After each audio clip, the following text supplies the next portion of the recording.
আপনি শুনে অবাক হবেন যে ইরান তার পারমাণবিক উন্নয়ন ব্যবস্থার জন্য সেই দেশটির কাছে ঋণী যে দেশ পরে ইরানকে আক্রমণ করেছিল।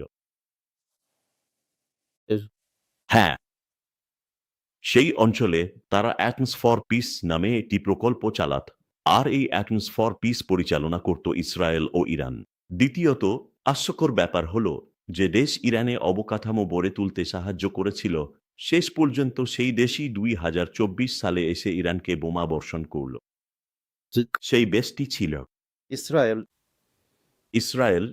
কিন্তু ৭৯ সালে শাহ রেজা পাহলভি সেই জায়গা ছেড়ে পালিয়ে যান। আয়াতুল্লাহ খোমেনি দায়িত্ব গ্রহণ করেন। তারা প্রথমে গিয়ে পতাকা বদলায়, আর পতাকাটি ৩টি অংশে পরিবর্তন করা হয়। ৭৯ সালে তারা মাঝখানে একটি প্রতীক গ্রহণ করে। তারা সরিয়ে দেয় উহু শিয়ারে কুরশিদ, সেই সিংহটি যেটি একটি তলোয়ার ধরেছিল। ঠিক কারণ তারা চেয়েছিল জোরোয়াস্ট্রিয়ান ধর্মের সব চিহ্ন মুছে ফেলতে। এই সব প্রতীক সরিয়ে ফেলা হয়েছিল। হ্যাঁ, তারা এই জিনিসগুলো সরিয়ে দেয়, আর সেখানে একটি প্রতীক বসায়, সবুজ আর লাল, আর মাঝখানে সাদা দাগ। সবুজ আর লালে একটি লিপি আছে, আমি লিপিটার নাম ভুলে গেছি, আর সেখানে লেখা আছে আল্লাহু আকবর।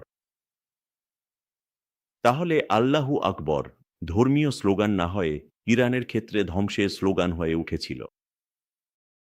এর মানে ইরানিরা এখনো গভীরভাবে পার্সিয়ান সংস্কৃতির সঙ্গে যুক্ত।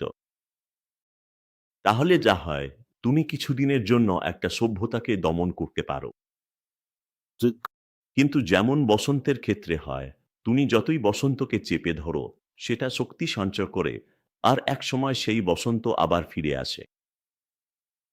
যখন বসন্ত আবার ফিরে আসে, তখন সেটা শুধু স্বাভাবিক অবস্থায় ফিরে আসে না, বরং স্বাভাবিকের চেয়েও বেশি উঠে যায়।